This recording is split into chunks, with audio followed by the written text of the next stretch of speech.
সকলোকে নমস্কাৰ, সকলোকে সালাম জনাইছোঁ। আপোনালোক সকলো ভালে আছেনে? ভালে আছে? সকলোকে নমস্কাৰ জনাই, শ্ৰদ্ধা জনাই, সালাম জনাই মই খুব চমুকে আপোনালোকৰ লগত কেইটামান কথা পাতিব খুজিছোঁ।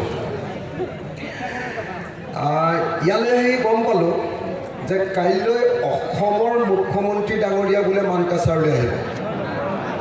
হয় নেকি? হয় নেকি? কথাটো হয়নে? মানে কেলৈ আহিব? মই এই কথাটো বুজি পোৱা নাই। তেখেত আহিব কিয়? হয়নে? তেখেতৰ মই অসম বিধানসভাত তেখেতৰ বক্তৃতা শুনিছিলোঁ। তেখেতে কৈছিলে যে ধুবুৰী, মানকাছাৰ, বৰপেটা আৰু গোৱালপাৰালৈ যেতিয়া মই যাওঁ তেতিয়া সেইখন অসমলৈ যোৱা যেন নালাগে। কৈছিলেনে? কৈছিলেনে নাই? এনেকুৱা লাগে যেন মানকাছাৰ, ধুবুৰী, বৰপেটা আৰু গোৱালপাৰালৈ গ'লে বাংলাদেশলৈ যোৱা যেন লাগে। কৈছিলেনে নাই? কৈছিলেনে নাই? কাইলৈ বোলে অসমৰ মুখ্যমন্ত্ৰীয়ে ভোট বিচাৰি আহিব। কাৰ? বাংলাদেশীৰ ভোট? কাৰ ভোট বিচাৰি আহিব? কাৰ ভোট বিচাৰি আহিব? কাৰ ভোট বিচাৰি আহিব? মই নিজে আচৰিত হওঁ যে অসমৰ মুখ্যমন্ত্ৰীয়ে মানকাছাৰত অসমীয়া মানুহ নাই বুলি কৈছে। হয়নে? অসমৰ মুখ্যমন্ত্ৰীয়ে কৈছে ধুবুৰীত অসমীয়া মানুহ নাই। হয়নে? অসমৰ মুখ্যমন্ত্ৰীয়ে কৈছে যে গোৱালপাৰাত অসমীয়া মানুহ নাই। হয়নে? অসমৰ মুখ্যমন্ত্ৰীয়ে বিধানসভাত কৈছে যে বৰপেটাত অসমীয়া মানুহ নাই। তেতিয়াহ'লে মানকাছাৰত কাৰ ভোট বিচাৰি আহিব তেখেত? হয়নে নহয়? বাংলাদেশী, বিদেশী? ইয়াত মানকাছাৰত বিদেশীও ভোট দিয়ে নেকি? শ্ৰদ্ধেয় ৰাইজ, আপোনালোকে নিজে ভাবি চাওক যে এজন মুখ্যমন্ত্ৰীয়ে যেতিয়া এটা অঞ্চলৰ বিষয়ে এনেকৈ কয় যে ধুবুৰীত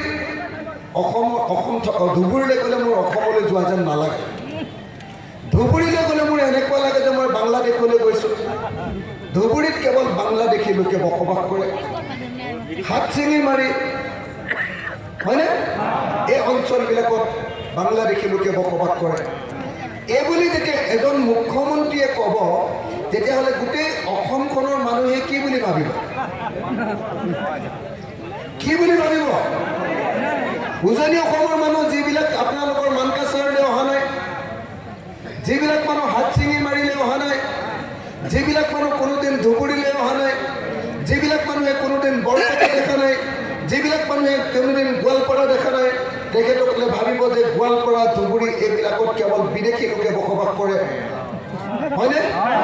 আৰু সেই মানুহবিলাকে যেতিয়া যোৰহাটলৈ যাব, সেই মানুহবিলাক যেতিয়া ডিব্ৰুগড়লৈ যাব, সেই মানুহবিলাক যেতিয়া শিৱসাগৰলৈ যাব, সেই মানুহবিলাক যেতিয়া এই অঞ্চলৰ মানুহবিলাক যেতিয়া গুৱাহাটীলৈ যাব, তেতিয়া কি হ'ব? তেতিয়া সেই অঞ্চলৰ মানুহে এই অঞ্চলৰ মানুহক বিদেশী বুলি তেওঁলোকক চিৎকাৰি মাৰিব, বিদেশী বুলি আক্ৰমণ কৰিব, বিদেশী বুলি আধাৰ কাৰ্ড চাব খুজিব আৰু বিদেশী বুলি কাণত ধৰাই ৰাখিব।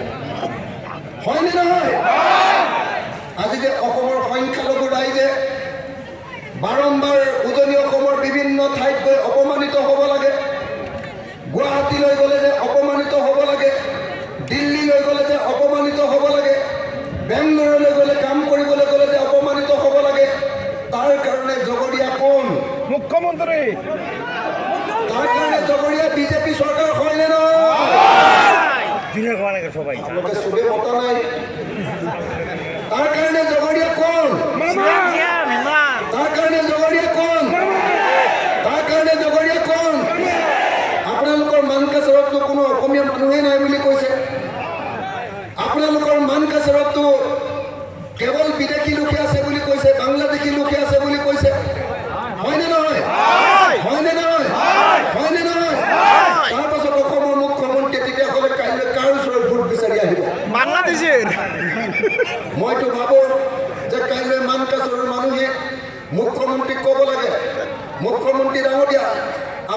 মানুহবিলাকে ক'ত ভোট বিচাৰি আহিলে ক'ব লাগিব এইটো ক'ব লাগেনে নাই ক'ব লাগেনে নাই ক'ব লাগেনে নাই ক'ব লাগেনে নাই মই ভাবোঁ যে প্ৰত্যেকজন আত্মসন্মান থকা প্ৰত্যেকজনৰ চেল্ফ ৰেচপেক্ট থকা প্ৰত্যেকজন স্বাভিমানী মানকাছৰ বাসিন্দাই কাইলৈ মুখ্যমন্ত্ৰীক জনাই দিব লাগে যে মুখ্যমন্ত্ৰী ডাঙৰীয়া আপুনি যিবিলাক কথা কৈ আছে যি ঘৃণাৰ প্ৰচাৰ কৰি আছে মানুহৰ বিৰুদ্ধে আপুনি যিবিলাক অপপ্ৰচাৰ কৰি আছে এটা জাতিৰ বিৰুদ্ধে এটা ধৰ্মৰ মানুহৰ বিৰুদ্ধে আপুনি যিবিলাক কথা কৈ আছে এই কথা ভৱিষ্যতে আৰু আপুনি কেতিয়াও নক'ব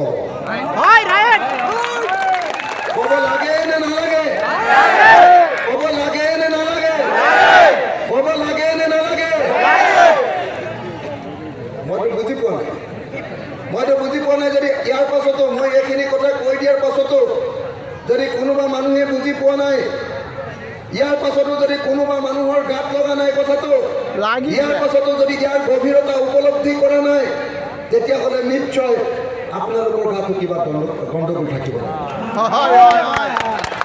হয়নে নহয় হয়নে নহয় হয়নে নহয় আজি অসমত সংখ্যালঘু ৰাইজে যেতিয়া বাছত যায় বাছত উঠি যায় এটা ঠাইৰ পৰা আন এটা ঠাইলৈ অসমৰ ভিতৰতে এটা ঠাইৰ পৰা আন এটা ঠাইলৈ যেতিয়া যায় ট্ৰেইনত যেতিয়া এজন সংখ্যালঘু মানুহ যায় তেতিয়াহ'লে সংখ্যালঘু মানুহজনে অসমৰ ভিতৰত হওক বা অসমৰ বাহিৰত হওক আপোনালোকে নিৰাপদ অনুভৱ কৰেনে কৰেনে নকৰে আপোনালোকৰ ভয় লাগেনে নালাগে আপোনালোকক ৰাস্তাতে কোনোবাই ধৰিব যেন লাগেনে নালাগে আপোনালোকৰ আইডেণ্টিটি কাৰ্ড চাব যেন লাগেনে নালাগে লাগেনে নালাগে লাগেনে নালাগে এই পৰিৱেশ কোনে সৃষ্টি কৰিছে এই পৰিৱেশ কোনে সৃষ্টি কৰিছে এই পৰিৱেশ কোনে সৃষ্টি কৰিছে এই গণতান্ত্ৰিক পৰিৱেশ হয়নে নহয় এই গণতান্ত্ৰিক পৰিৱেশ হয়নে নহয় হয়নে নহয় হয়নে নহয় স্বৰ্গীয় ৰাইজ মই আপোনালোকক জনাব খুজিছোঁ যিজন মুখ্যমন্ত্ৰীয়ে মানকাছাৰৰ সকলো মানুহক বিদেশী বুলি কয় যিজন মুখ্যমন্ত্ৰীয়ে ধুবুৰীৰ সকলো মানুহক বিদেশী বুলি কয় যিজন মুখ্যমন্ত্ৰীয়ে বৰপেটাৰ সকলো মানুহক বিদেশী বুলি কয় যিজন মুখ্যমন্ত্ৰীয়ে গোৱালপাৰাৰ সকলো মানুহক বিদেশী বুলি কয় সেইজন মুখ্যমন্ত্ৰীয়ে মানকাছাৰত ভোট বিচাৰি অহাৰ কোনো অধিকাৰ নাই আৰু ভোট বিচাৰি অহাৰ পাছত যদি মানকাছাৰৰ কোনোবা মানুহে সেই দলক সমৰ্থন কৰে যি দলৰ পক্ষত মুখ্যমন্ত্ৰীয়ে ভোট বিচাৰি আহিব সেই দলক যদি ভোট দিয়ে তেতিয়াহ'লে মই ভাবোঁ যে সেই ভোট দিয়া মানুহবিলাকৰো আত্মসন্মান নাথাকিব লাগিব হয়নে নহয় হয়নে নহয় হয়নে নহয় মিটিং শুনিবলৈ আহিলে ইমান ঠাণ্ডাকে থাকিলে নহ'ব হয়নে নহয়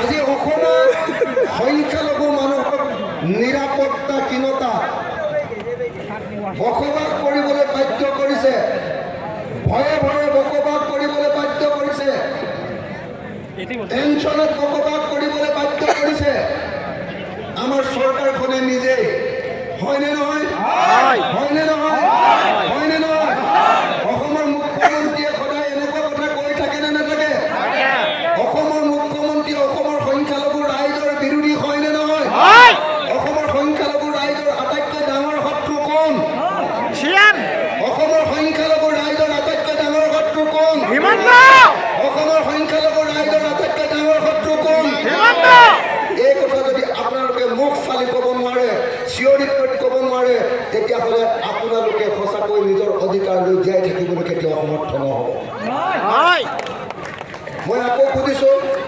মই আকৌ সুধিছোঁ আপোনালোকক মই আকৌ সুধিছোঁ অসমৰ সংখ্যালঘু ৰাইজৰ আটাইতকৈ ডাঙৰ শত্ৰু কোন অসমৰ সংখ্যালঘু ৰাইজৰ আটাইতকৈ ডাঙৰ শত্ৰু কোন অসমৰ সংখ্যালঘু ৰাইজৰ আটাইতকৈ ডাঙৰ শত্ৰু কোন আৰু সেই বিজেপিৰ লগত একেলগে চৰকাৰ কৰা অসম গণ পৰিষদ অসমৰ সংখ্যালঘু ৰাইজৰ শত্ৰু হয়নে নহয় হয়নে নহয় হয়নে নহয় হয়নে নহয় হয়নে নহয়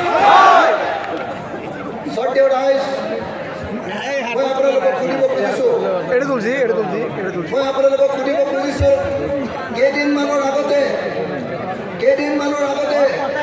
ভাৰতত এখন আইন আনিছিলে সেই আইনখনৰ নাম নাগৰিকত্ব সংশোধনী আইন মনত আছেনে আপোনালোকৰ কাৰ নামৰ আইনখনলৈ মনত পৰেনে আপোনালোকৰ মনত পৰেনে নপৰে সেই কাৰ নামৰ আইনখনৰ মূল কথাটো কি আছিলে মূল কথাটো আছিলে যে বাংলাদেশ আফগানিস্তান আৰু পাকিস্তানৰ পৰা মুছলমান মানুহবিলাকক ভাৰতলৈ আনিব অসমলৈ কি কয় হিন্দু মানুহবিলাকক অসমলৈ আনিব হয়নে হিন্দু মানুহবিলাকক অসমলৈ আনিব ভাৰতলৈ আনিব ভাৰতত নাগৰিকত্ব প্ৰদান কৰিব এইটোৱে কা আইনৰ মূল কথা আছিলে নে নাই কা আইনখন কেলৈ আনিছিলে হিন্দু বাংলাদেশী নাগৰিকবিলাকক নাগৰিকত্ব দিবৰ কাৰণে কা আইনখন হয় নে নহয়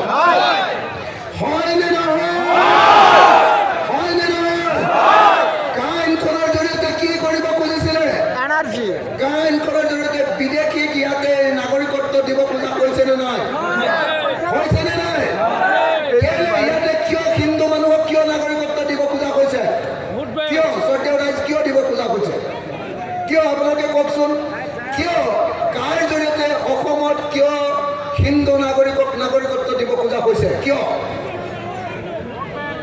ভাৰতত অসমত হিন্দু ৰাষ্ট্ৰ প্ৰতিষ্ঠা কৰিবৰ কাৰণে হয় নে নহয় যদি হিন্দুৰ সংখ্যা বাঢ়ে তেতিয়াহ'লে তেওঁলোকৰ কাৰণে ভাল হ'ব আৰু তেওঁলোকে হিন্দু ৰাষ্ট্ৰ প্ৰতিষ্ঠা কৰিবৰ কাৰণে সহজ হ'ব এইটো মূল কথা হয় নে নহয় এই কা আইনখন যেতিয়া আহিছিলে এতিয়া আপোনালোকৰ ইয়াত যিজন মানুহে MP খেলিছে কি নাম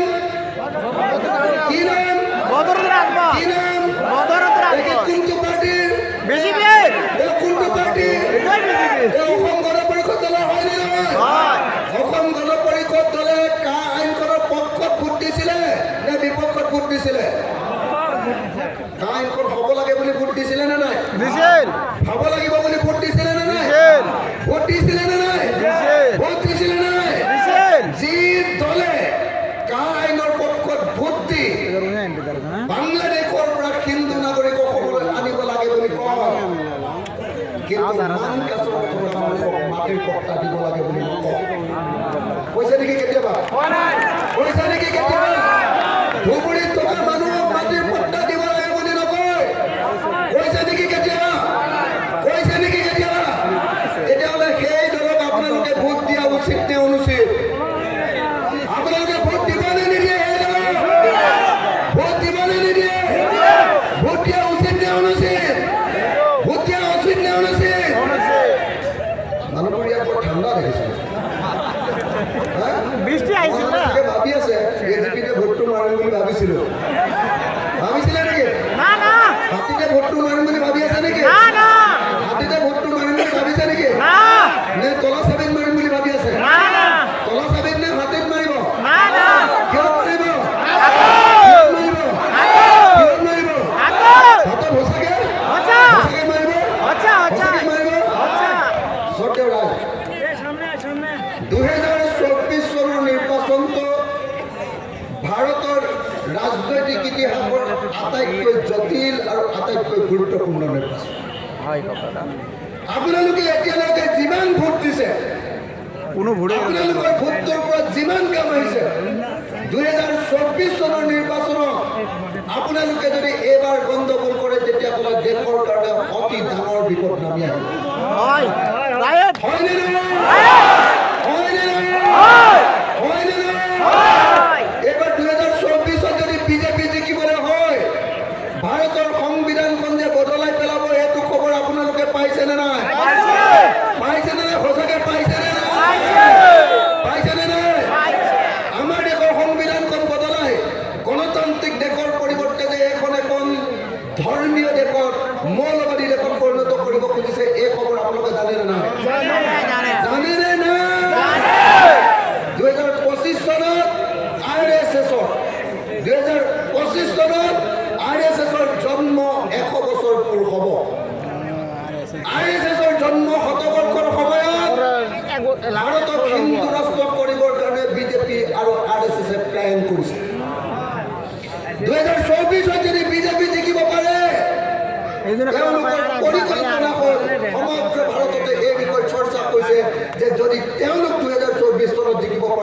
2025 চনত তেওঁলোকে ভাৰতক হিন্দু ৰাষ্ট্ৰত পৰিণত কৰিব।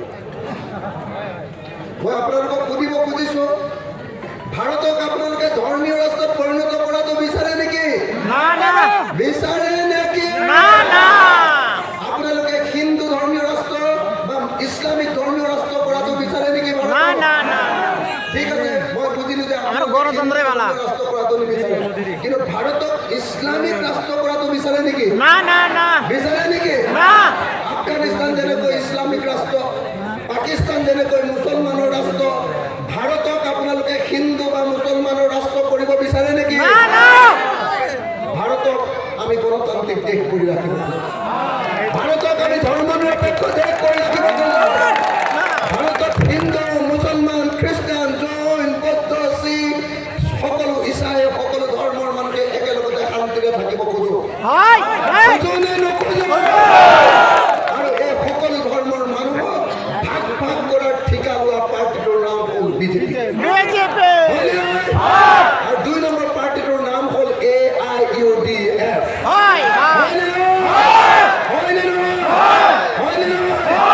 বিজেপি হ'ল হিন্দু সাম্প্ৰদায়িক মৌলবাদী দল আৰু AIUDF হ'ল মুছলমান সাম্প্ৰদায়িক মৌলবাদী দল। হয়নে নহয়? হয়নে নহয়? আমি 2026 চনত অসমৰ ৰাজনীতিৰ পৰা বিজেপি আৰু RSSক ব্ৰহ্মপুত্ৰত দলিয়াই দিব খুজিছোঁ। ভাল হ'বনে বেয়া হ'ব? ভাল হ'বনে বেয়া হ'ব? ভাল হ'বনে বেয়া হ'ব? ভাল হ'বনে বেয়া হ'ব? শ্ৰদ্ধেয় ৰায়, আগতে বিজেপি চৰকাৰৰ শাসনলৈ অহাৰ আগতে 1 কিলো নিমখ লৱণৰ দাম আছিলে 3 টকা। হয়নে? এতিয়া 1 কেজি নিমখৰ দাম হ'ল 30 টকা। হয়নে? পেকেট নিমখৰ দাম 30 টকা। হয়নে নহয়? কিমান টকা? 30 টকা। হয়নে নহয়? যদি 3 টকাৰ পৰা 30 টকালৈ দাম বাঢ়িলে, কেইটকা দাম বাঢ়িলে বিজেপিৰ দিনত? 27 টকা। 10 গুণ দাম বাঢ়িলে বিজেপিৰ দিনত অকল নিমখৰ দাম। মুৰ্গী ডিমৰ দাম আছিলে 2 টকা। এতিয়া মুৰ্গী ডিমৰ দাম কিমান? 15 টকা। 8 টকা নহয়নে? গেছ চিলিণ্ডাৰৰ দাম আছিলে 410 টকা। এটা গেছ চিলিণ্ডাৰ, ঘৰুৱা গেছ চিলিণ্ডাৰৰ দাম এতিয়া হ'লগৈ 1152 টকা। হয়নে? এইটোকে আচ্ছা দিন বুলি কয় ন? এইটো আচ্ছা দিন নহয় জানো? বিজেপিৰ আচ্ছা দিনটো ভাল লাগিছেনে? হয়নে নহয়? দাইল 1 কেজিৰ দাম কিনি খাইছিলোঁ 45 টকা। 1 কেজি মচুৰ দাইলৰ দাম এতিয়া 110 টকা। হয়নে নহয়? 1 লিটাৰ মিঠাতেল কিনি খাইছিলোঁ 75ৰ পৰা 78, 75 টকাৰ পৰা 78 টকাৰ দামত। এতিয়া 1 লিটাৰ মিঠাতেলৰ দাম কিমান? 200ৰ পৰা 220 টকা। হয়নে নহয় ৰাইজ? হয়নে নহয়? হয়নে নহয়? হয়নে নহয়? মই কিন্তু বিজেপিক ছাপোৰ্ট দিলোহেঁতেন যদিহে মোৰ হিন্দু মানুহবিলাকৰ কাৰণে কম দামত বস্তু দিলেহেঁতেন। মইতো হিন্দু মানুহ, জানেনে নাই? মইতো হিন্দু মানুহ। মোক যদি কম দামত যদি গেছ চিলিণ্ডাৰ দিলেহেঁতেন, তেতিয়াহ'লে মই ক'লোহেঁতেন হিন্দু ৰাষ্ট্ৰ লাগে। মই কিন্তু ক'লোহেঁতেন ঠিক আছে। মোক যদি পেট্ৰল কম দামত দিলেহেঁতেন, মোক যদি ডিজেল কম দামত দিলেহেঁতেন, আৰু মুছলমানক যিমান দামত দিয়ে দি থাকক, এইটো যদি ক'লেহেঁতেন, তেতিয়াহ'লে মই ক'লোহেঁতেন ঠিক আছে হিন্দু ৰাষ্ট্ৰ লাগে। মনত ৰাখিব, ধৰ্মৰ কথা কোৱা কোনো দলে কেতিয়াও মূল্য বৃদ্ধি ৰোধ নকৰে। যি দলে ধৰ্মৰ নামত মানুহক ভাগ ভাগ কৰে, তেওঁলোকৰ মূল নীতি হ'ল দেশৰ সম্পত্তি বিক্ৰী কৰি দিয়া। আমাৰ বৰঝাৰ এয়াৰপৰ্টটো বিক্ৰী কৰি দিলে, জানেনে নাই? আমাৰ গুৱাহাটীৰ বিমান বন্দৰটো যে বিক্ৰী কৰি দিলে, জানেনে নাই? আগতে দিল্লীৰ পৰা গুৱাহাটীলৈ আহিবলৈ, গুৱাহাটীৰ পৰা দিল্লীলৈ যাবলৈ বিমানত যিমান খৰচ হৈছিলে, আদানী বাবু অহাৰ পাছত এতিয়া খৰচ বাঢ়ি গ'ল। জানেনে নাই? বিজেপি চৰকাৰে ৰেল বিক্ৰী কৰিছে, ৰেল আলি বিক্ৰী কৰিছে, ৰেল ষ্টেচন বিক্ৰী কৰিছে, কয়লা ক্ষেত্ৰ বিক্ৰী কৰিছে, তৈল ক্ষেত্ৰ বিক্ৰী কৰিছে, এফালৰ পৰা আমাৰ দেশৰ সকলো ৰাজহুৱা সম্পত্তি বিক্ৰী কৰি গৈছে। বাহিৰত কয় যে আমি হিন্দু ৰাষ্ট্ৰ, ভিতৰত তেওঁলোকে বনাইছে কেৱল আৰু কেৱল পুঁজিপুথিৰ ৰাষ্ট্ৰ। হয়নে নহয়? হয়নে নহয়? হয়নে নহয়? মুছলমানক যিটো মাৰ দিছে মূল্য বৃদ্ধি, একেটা মাৰ হিন্দুকো দিছে মূল্য বৃদ্ধি। দিছে নে নাই? কিন্তু মুখেৰে বহুত হিন্দুক ভাল পায়। আৰু বদৰুদ্দিন আজমল চাহাবেও মুখেৰে বহুত মুছলমানক ভাল পায়। হয়নে নহয়? আপোনালোকক বদৰুদ্দিন আজমল চাহাবে কি দিলে এতিয়ালৈকে MP হিচাপে? MP হিচাপে আপোনালোকক বদৰুদ্দিন আজমল চাহাবে এতিয়ালৈকে কি দিলে? কি পালে আপোনালোকে? বদৰুদ্দিন আজমল MP হিচাপে আপোনালোকে কি পালে? মই শুনি আছো। ডাঙৰ ডাঙৰ মেডিকেল কলেজ বনাইছে, প্ৰাইভেট বাৰু, পইচা লয়। বদৰুদ্দিন আজমল চাহাবে প্ৰাইভেট মেডিকেল কলেজ বনাই আছে। আপোনালোকৰ ইয়াত মানকাচৰত বদৰুদ্দিন আজমল চাহাবৰ মেডিকেল কলেজ আছে নেকি? আছে নে নাই? ক'ত বনাইছে? ক'ত বনাইছে? ক'ত বনাইছে? ভোট লৈছে ক'ত? ভোট লৈছে ক'ত? ভোট লৈছে ক'ত?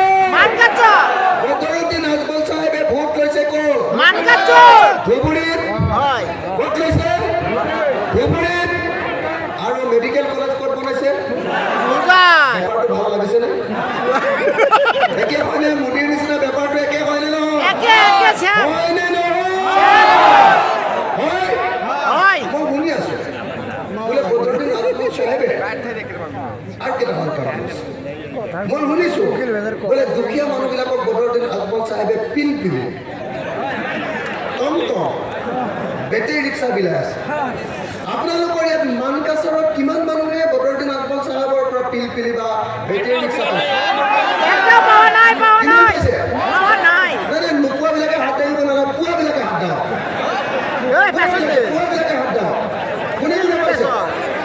কিমান মানুহে বদৰুদ্দিন আজমল চাহাবৰ পৰা আপোনালোকে বেটেৰী ৰিক্সা বা পিলপিলি বা টমটম পাইছে? কিমানে পাইছে? কিমানে পাইছে? বদৰুদ্দিন আজমল চাহাবে টমটম ক'ত বিলাইছে? ক'ত বিলাইছে? ক'ত বিলাইছে? ভোট লৈছে ক'ত? ভোট লৈছে ক'ত?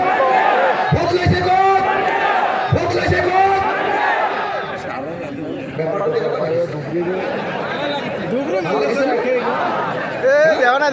বুজি পাইছেনে নাই কথাটো? কথাটো বুজি পাইছেনে নাই? পাইছেনে নাই? পাইছে? মই শুনি আছো বদৰুদ্দিন আজমল চাহাবে বোলে ছুপাৰ 40 বনাইছে। ছুপাৰ 40 চব মানুহবিলাকক বোলে একদম পঢ়া শুনা কৰোৱাই, কাৰোবাক IAS অফিচাৰ দিছে, কাৰোবাক DC দিছে, কাৰোবাক SP দিছে, কাৰোবাক ডাক্তৰ বনাইছে, কাৰোবাক ইঞ্জিনিয়াৰ বনাইছে। আপোনালোকৰ ইয়াত কিমান বনালে?